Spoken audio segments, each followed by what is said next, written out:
Hello everyone, SSC digital में आपका स्वागत है। तो आज हम एनसीईआरटी के एक्सरसाइज 5.1 करने जा रहे हैं, जिसका फर्स्ट क्वेश्चन है in which of the following situations does the list of the number involved make an arithmetic progression. आपको इसमें चेक करना है कि कौन इसमें अर्थमेटिक प्रोग्रेशन बना रहा है और क्यों बना रहा है। तो कंडीशन सबको पता है कि अर्थमेटिक प्रोग्रेशन होने के लिए मीन्स एपी होने के लिए इसका जो कॉमन डिफरेंस होता है वो इक्वल होना चाहिए। वो क्या होना चाहिए? इक्वल होना चाहिए। That is D1 is equal to D2 is equal to D3 is equal to dot. ठीक है, ये अगर पैटर्न फॉलो हो रहा है इट मीन्स क्या है, ये आपका एपी में है, अदरवाइज नहीं है।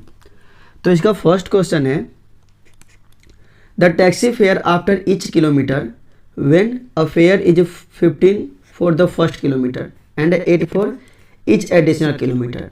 आपका क्वेश्चन क्या बोल रहा है कि फॉर एग्जांपल कोई एक टैक्सी है जो पॉइंट ए से बी जा रही है और इसका डिस्टेंस मान लो आप 1 किलोमीटर है, तो इसको आपको 15 रुपये पे करने होंगे। बाकी एडिशनल डिस्टेंस जितना आप जाओगे ये आपका 1 किलोमीटर अगेन हो गया B2 C, तो इसके लिए आपको 8 रुपये एक्स्ट्रा पे करने पड़ेंगे। सिमिलरली जब आप C से D पर जाओगे और ये भी आपका डिस्टेंस 1 किलोमीटर है तो आपको फिर अगेन 8 रुपये पे करने पड़ेंगे। मीन्स जो आपका फर्स्ट डिस्टेंस है, आपका जो टैक्सी का फर्स्ट किलोमीटर का जो पे करना होगा पे फॉर फर्स्ट किलोमीटर जो कि आपको 15 रुपीज़ एंड सेकेंड किलोमीटर में के लिए कितना पे करोगे आप? 15 प्लस 8 एडिशनल आपका हो जा रहा है 15 प्लस 8, तो कितना होगा यहाँ से 23। एंड जब थर्ड किलोमीटर आप डिस्टेंस कवर कर लोगे तो आपको कितना पे करना पड़ेगा? 15 प्लस 8 प्लस 8 मीन्स 2 इंटू 8, तो कितना हो जाएगा यहाँ से 15 प्लस 16 इज इक्वल टू 31। तो अगर आप देखोगे यहाँ से आपका एक एपी फॉर्म हो जा रहा है। क्या एपी बन रहा है आपका यहाँ से 15, 23, 31, डॉट। और अब जब आप चेक करोगे इसका जो कॉमन डिफरेंस होगा, जब आप चेक करोगे इसका कॉमन डिफरेंस जो आएगा D, इसमें जो D1 is equal to D2 आएगा इज इक्वल टू D3 आएगा। ठीक है, इसको चेक कर लेते हैं एक क्वेश्चन के लिए, बाकी आप लोग खुद से चेक कर लेना। तो D1 चेक करेंगे, कैसे होता है D1 चेक करने का फॉर्मूला हमारे पास A2 minus A1 is equal to A3 minus A2 is equal to A4 minus वैसे 2 काफ़ी होता है हमारे लिए, आगे स्पेशली तो नहीं लिखूंगा। 2 आपका देखो A2 कितना है 23 minus 15 is equal to 31 minus 23, तो दोनों के साथ माइनस करोगे तो 8 आएगा। मीन्स आपका D1 is equal to D2। It means जो फर्स्ट क्वेश्चन है आपका एपी में है, तो क्या लिखेंगे? Hence yes it is in AP. ये आपका क्या है? एपी में है। क्वेश्चन नंबर फर्स्ट का सेकंड पार्ट आपका क्वेश्चन है the amount of air present in a cylinder when vacuum pump remove 1/4 of the air remaining in the cylinder at a time. आपका क्या बोला जा रहा है कि एक सिलेंडर है जिसमें कुछ एयर फिल किया गया है और उसको वैक्यूम पंप से रिमूव किया जा रहा है। तो जब भी रिमूव करेगा 1/4 रिमूव करेगा, जितने आपका रिमेनिंग उसमें गैस बचे होंगे, एयर जितना बचा होगा उसका 1/4 हमेशा उसको रिमूव कर लिया जाएगा। तो आपको ये बताना है कि ये क्या एपी में है या फिर नहीं है। तो चलो इसको चेक कर लेते हैं एपी में है या फिर नहीं है। तो देखो सबसे पहले हम क्या करेंगे, इसका वॉल्यूम हमें नहीं पता तो हम क्या लेट कर लेंगे, इसको V कर लेंगे। लेट द वॉल्यूम ऑफ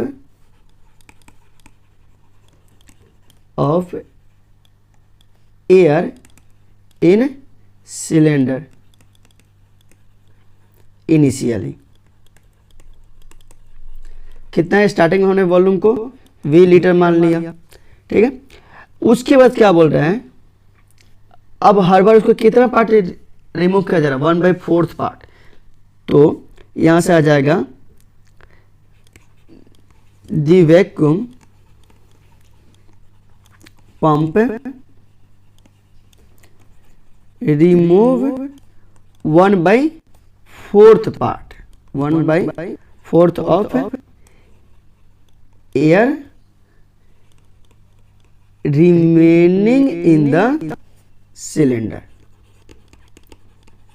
आ समझ में, जितना सिलेंडर में रिमेनिंग बच जाए उसका 1/4 हर बार क्या किया जा रहा है, निकाल लिया जाए। दैट इज आपको मान लो वॉल्यूम V था, इसका 1/4 ऑफ V रिमूव कर लिया गया, तो ऐसे कितना बचा 3V/4 आपका इतना पार्ट एयर रिमेन हो गया। ठीक है, इतना एयर पार्ट आपका रिमेन उसमें बच गया। नेक्स्ट ऐसे आप जब करोगे तो हर बार इसका 1/4, इसका 1/4, तो अगर आप इसको बार बार निकालोगे और हर बार आपका आंसर एक ही तरीके से आएगा, तो आप इसको एपी के टर्म से लिखोगे या फिर इसको सीरीज बनाते हैं, तो इसका सीरीज कुछ इस तरीके से लिखेगा V 3V/4 3V/4 का होल स्क्वायर कॉमा 3V/4 का क्यूब डॉट डॉट। आपको इस तरीके से कुछ सीक्वेंस बनते हुए नजर आएंगे। तो अगर आप इसको चेक करोगे D1 D2 अगर यही से आप देख रहे हो तो यहाँ पर D1 D2 आपस में इक्वल नहीं है, मीन्स आपका क्या है, hence it is not in an AP।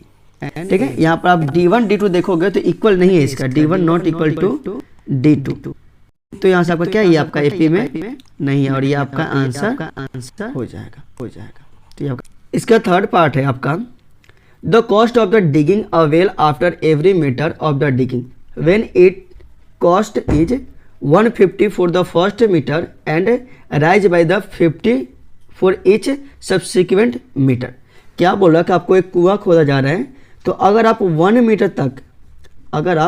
Metre तक इसको डिग कर रहे हैं तो आपको 150 रुपीज़ देना होगा। इसके अलावा जितना एडिशनल मीटर आप क्या करोगे, गड्ढा खोदोगे, उसमें 50 रुपये आपको ऐड कर दिया जाएगा। तो ये आपका क्वेश्चन नंबर फर्स्ट जैसा सिमिलर ही है। तो इसका अगर सॉल्यूशन देखोगे तो कुछ इस तरीके से आएगा। तो फर्स्ट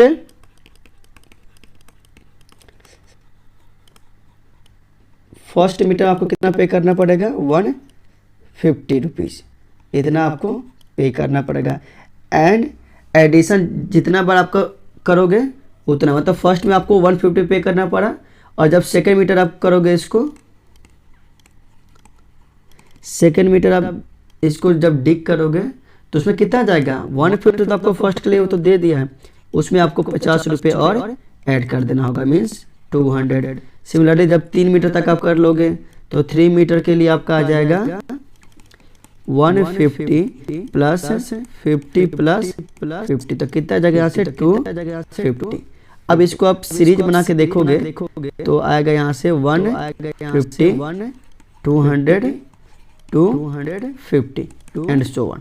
तो अगर आप यहाँ से देख रहे हो तो D1 जो आपका आएगा, कितना का डिफरेंस आ रहा है दोनों के बीच में, 50, और यहाँ से भी देखोगे तो 50 का डिफरेंस आ रहा है, means D1 is equal to D2। इसका मतलब जो है आपका ये जो टर्म्स है, ये जो आपका सीक्वेंस दे रखा है, स्टेटमेंट दे रखा है, ये क्या आपका AP में है, ये आपका AP में है, तो आपका फाइनल आंसर हो जाएगा ये आपका AP में है। Question number 4, the amount of the money in account every year when 10,000 is deposited at the compound interest at 8% per annum। आपका क्वेश्चन क्या दे रखा है कि जो प्रिंसिपल अमाउंट है, आपने कोई प्रिंसिपल अमाउंट 10,000 का किसी बैंक में डिपॉजिट करा आपने, और उसका रेट जो आपका है वो कितना परसेंट है, 8% पर एनम।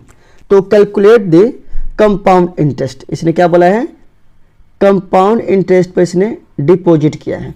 तो पहले हमें इसका कंपाउंड इंटरेस्ट चेक करना होगा एवरी ईयर का। तो फर्स्ट ईयर में हम चेक करते हैं, तो जो फर्स्ट ईयर इसका कंपाउंड इंटरेस्ट आएगा वो कितना होता है, फॉर्मूला आपका कंपाउंड इंटरेस्ट का हो जाता है P into 1 plus R by 100 के पावर N, जो कि यहाँ पर N आपका क्या है, टाइम होता है। तो इसको जब देखेंगे तो आपका डिपॉजिट कितना था, प्रिंसिपल अमाउंट कितना है, 10,000 यहाँ पर है, 1 प्लस और रेट आपका था R है, रेट आपका कितना था 8%, 8/100, और कितना फर्स्ट ईयर का तो इतना आएगा। तो इसको जब हम कैलकुलेट करेंगे तो आपका यहाँ से समथिंग कैलकुलेट नहीं, इसको ऐसे रहने देते हैं, जस्ट हमें चेक करना है। तो अगर आप चेक करोगे इसे, इसको ऐसे रहने दो, नेक्स्ट ईयर के लिए निकाल देते हैं। तो नेक्स्ट ईयर भी क्या होगा, सेम होगा, बस पावर आपका क्या होगा, यहाँ पर पावर में 2 आ जाएगा। क्यों? क्योंकि सेकेंड ईयर के निकाल रहे हैं हम। ये क्या निकाल रहे हैं हमने, सेकेंड ईयर के लिए निकाल रहे हैं।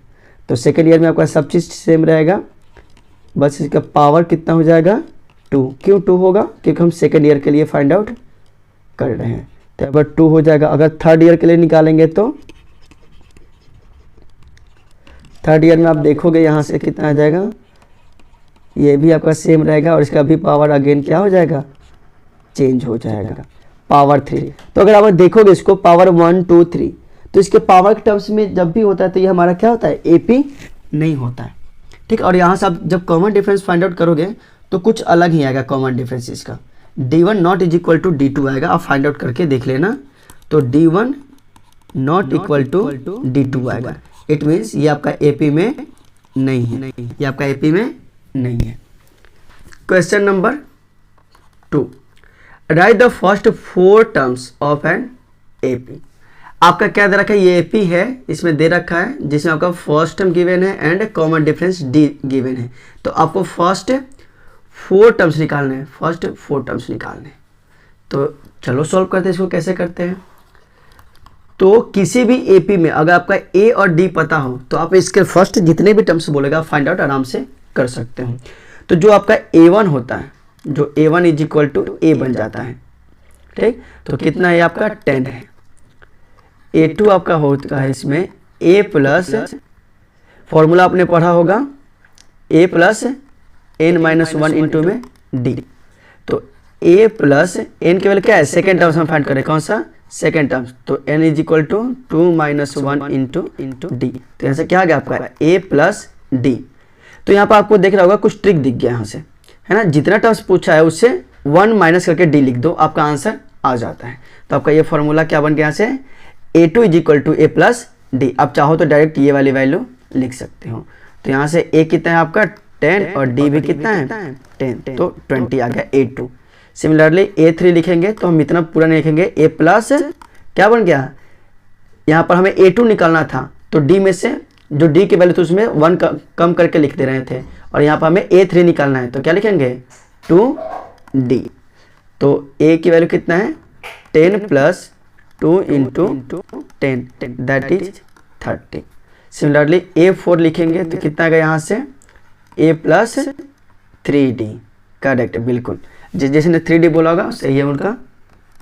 10 प्लस 3 इंटू डी, तो ऐसे कितना आ गया, तो ऐसे 40। तो अगर इस सीक्वेंस को आप देखो तो आपका एपी में है, तो एपी क्या हो जाएगा आपका, यहाँ से एपी बन रहा है 10 20 30 एंड 40 एंड सो। आपको 4 निकालने थे जो कि आपने 4 निकाल लिए।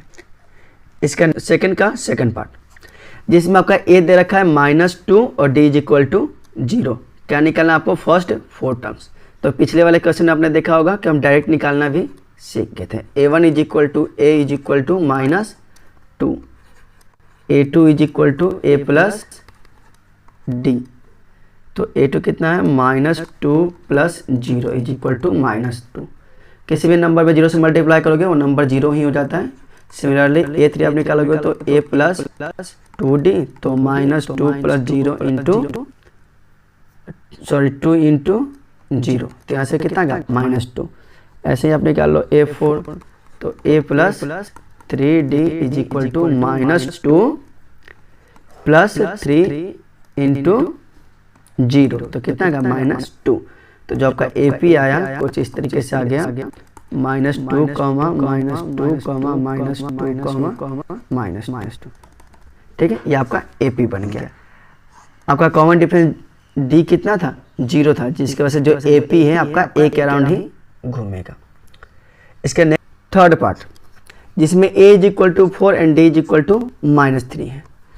तो इसको सॉल्व कर लेते हैं। A1 is equal to A is equal to 4, A2 is equal to A plus D, means 4 plus -3, तो यहाँ से आ जाएगा 4 - 3 is equal to 1।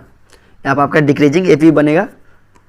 A3 is equal to A plus 2D, 4 plus 2 into -3 is equal to 4 - 6 is equal to -2 और A4 कितना आ जाएगा A plus 3D is equal to 4 plus 3 into -3 is equal to 4 - 9 is equal to -5। तो आपका AP कैसे बना है? इसमें AP आपका बन रहा है 4 1 -2 -5। कॉमन डिफरेंस कितने का आ रहा है? -3 का। ठीक है, तो ये आपका AP बन गया। ये आपका क्या बना? AP बना। फोर्थ पार्ट, इसमें आपका गिवन है A is equal to -1 and D is equal to 12। निकालना क्या है? First 4 terms. तो again A1 is equal to A is equal to -1, A2 is equal to A plus D, तो -1 plus 12 is equal to 11। A3 is equal to A plus 2D, that is -1 plus 2 into 12। तो यहाँ से आ जाएगा -1 plus 24 is equal to 23। And A4 कितना हो जाएगा? A plus 3D -1 plus 3 into 12 -1 plus 36, तो यहाँ से आ जाएगा 35। और जो आपका AP बना कुछ इस तरीके से -1 11 23 एंड 35। अब देखो कि AP आपका कैसा आ रहा है? इंक्रीजिंग ऑर्डर में आ रहा है, तो ये आपका इंक्रीजिंग AP हो गया।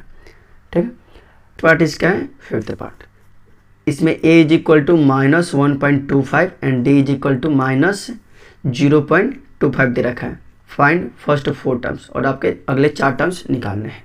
इसको सॉल्व करते हैं। A1 is equal to A is equal to -1.25, A2 is equal to A plus D, तो -1.25 प्लस -0.25, तो यहाँ से आपका आ जाएगा -1.25 -0.25 इज इक्वल टू -1.50।